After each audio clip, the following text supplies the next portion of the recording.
The night the story begins, the wind in Chicago felt like it was trying to take a bite out of anyone foolish enough to still be outside. Snow slapped sideways against street signs, the sky was a sheet of concrete gray, and the city that never stopped moving suddenly felt quiet, like it was holding its breath. Under a flickering bus stop lamp on West Harrison Street stood a man who looked like life had been chewing on him for a while. His name was Jack Carter, 48, former site engineer, widower, father of one, and lately, homeless.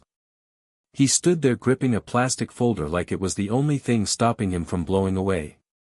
Inside were 7 resumes, each with a rejection stapled to the top.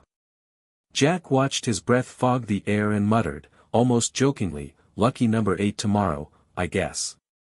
His boots were splitting along the soles. His jacket was thinning at the seams. And the bus was, of course, late. That's when she appeared through the snow, a woman in a pencil skirt, heels, and no coat. Her hair was wet, her arms wrapped around herself, shivering hard. She looked like she belonged in a boardroom, not freezing at a bus stop at 9 p.m. Jack glanced at her, then quickly looked away. She looked too clean, too sharp, too put together, the kind of person who usually crossed the street when they saw a guy like him. The wind howled again, sharp enough to make anyone flinch. She hugged herself tighter, teeth chattering. And Jack felt that old pinch in his chest, that instinct he thought he'd lost after everything fell apart. He didn't think. He didn't debate. He just moved. "Here," he said, shrugging off his ragged, olive-green jacket. "You look like you're freezing." She backed up a step. "I can't take that. You're colder than I am." Jack tried to smile, though his lips were already turning pale. "Ma'am, I've had worse nights. Just take it." Before she could refuse again, he draped it around her shoulders. She pulled it closer on instinct. It smelled faintly of detergent, and maybe hope. She whispered, "Thank you." He nodded. "Yeah. Of course." They stood in silence until the bus groaned to a stop.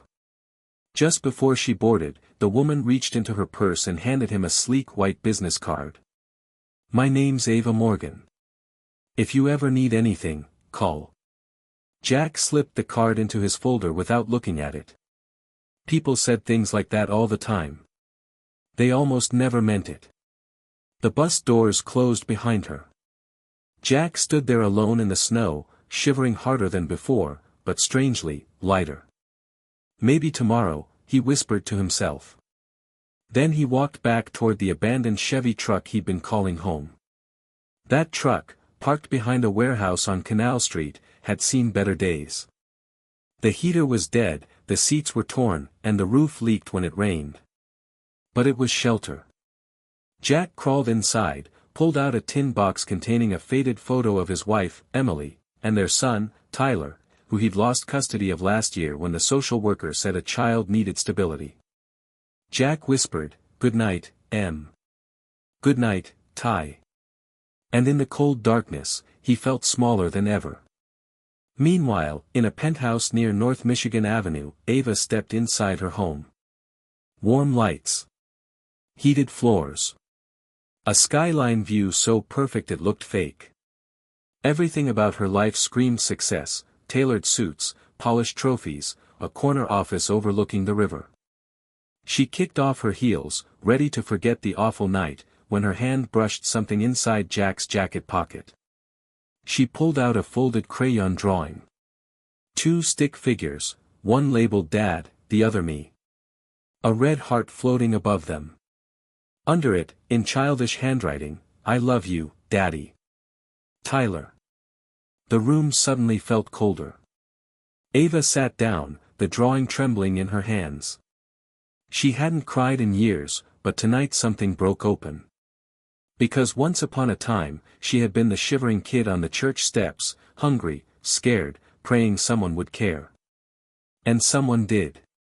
An old man named Thomas, who wrapped his coat around her and said, "You'll be all right, kid." That moment changed everything. She swore that if she ever made it out, she'd pay that kindness forward. Somewhere along the climb to CEO of Brightline Innovations, she forgot. Jack's coat reminded her. The next morning she called her assistant. "Find him," she ordered. Within days, her team traced him to the truck behind the warehouse. Ava drove there herself. When Jack stepped out, confusion flickered across his face, followed quickly by embarrassment. "Ms. Morgan? Why are you here?" "Because you gave me something you couldn't afford to lose," she said. "And I couldn't forget it." He tried to laugh it off. "Look, I didn't expect anything. You don't have to repay me. I'm not here for repayment." She hesitated. "I'm here because, people like you shouldn't disappear." Later that week, Ava found Jack again, this time at a construction site in Cicero, stacking cinder blocks until his hands bled. She brought him a hot coffee and said, "Come with me. Please." He shook his head. "I can't just walk off the job." "Already talked to your foreman," she said. "Told him you had an interview." Jack blinked. "I don't have an interview." "You do now." She drove him to Brightline's headquarters. Glass everywhere. Marble floors. People in expensive suits. Jack looked down at his dusty clothes and whispered, "I don't belong here." "Just trust me," she said. Inside a small conference room, she slid a folder toward him. "I created a role for you. Values and Culture Advisor. Someone who understands people, because you've lived what most of my employees will never see." Jack stared at the papers like they might bite him. "Ma'am, I'm not qualified for this. I sleep in a truck." Ava leaned forward. "You taught me more about leadership in one moment at a bus stop than most executives learn in a lifetime. You saved me from becoming someone I never wanted to be." Jack shook his head. "I can't." "Then come with me," she said.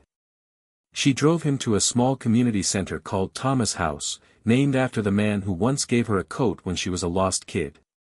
The place was filled with laughter. Volunteers. Kids who needed a safe space. Ava turned to him. "Jack, this is what you reminded me of. Kindness that doesn't ask anything back." He swallowed hard. "I don't think I deserve anything like this." She touched his arm. "You deserve more than you know." And in that moment, something inside Jack, something buried beneath years of rejection and fear, flickered back to life. Hope. Jack started his new job quietly. No press release. No spotlight. Just a chair in a small glass office and a responsibility he didn't quite understand yet. The employees were skeptical. A homeless man advising executives? Really? But he won them over the same way he always had, by being real. He told them pieces of his story. Not the tragic Hollywood version, but the human one, what it felt like to walk into an interview knowing your shirt was ironed on the hood of your truck. What it meant to lose everything and still wake up early the next day trying again. He asked questions nobody had bothered asking before. "Do you know the name of the security guard who lets you in every morning? When was the last time you asked someone how they were doing and actually listened?" Slowly, almost imperceptibly, the culture shifted. People stopped eating lunch alone at their desks. Someone started a volunteer program. Productivity rose, but more importantly, so did compassion. And as life changed at work, Jack's own life rebuilt itself piece by piece. With Ava's help, he secured a small 2-bedroom home in a quiet suburb. Tyler moved back in after finishing his first semester at community college. The first night in their new home, they ate mac and cheese on cardboard boxes. Tyler looked at him and said, "Dad, you kept your promise." Jack had to turn away because the tears came too fast. As for Ava, she and Jack grew close in ways neither expected. Not fast. Not dramatic. Just two people finding warmth where they thought they'd never feel it again. A year after the night at the bus stop, Brightline hosted its first Kindness Day event. The banners were soft white, the lights warm, the the atmosphere almost sacred. Ava stood on stage and told the story of the coat and the man who gave it to her when she needed it most. Then she revealed the coat in a glass frame with the inscription, "One small act of kindness can rewrite a life." And she handed Jack the deed to his home. The crowd gasped. Jack stepped forward, voice shaking. "I've got something too." From his pocket he pulled a small wooden box containing a simple silver ring. He looked at Ava. "You changed my life in ways I can't explain. Will you marry me?" She laughed through tears. "Yes. Of course yes." They married a month later at Thomas' house. Kids made paper flowers. Nothing matched. Everything was perfect. And here's where the story takes the turn that gets people arguing. After the wedding, Brightline's board released a statement. Some executives accused Ava of favoritism. Others questioned Jack's qualifications. There were whispers that kindness had no place in corporate leadership. Investors loved the story. Some employees hated it. A few threatened to quit. And no matter how beautiful their story was, one truth remained: kindness changes lives, but it also disrupts systems. And not everyone likes disruption. So here's my question to you: was Ava right, or did she cross a line? Should a single act of kindness rewrite the rules? Should someone like Jack get a chance most people never will? Drop your thoughts in the comments. What would you have done in her place? In his place? Stories like this only grow when people talk about them. So like, share, and subscribe if you believe kindness still has the power to shake the world.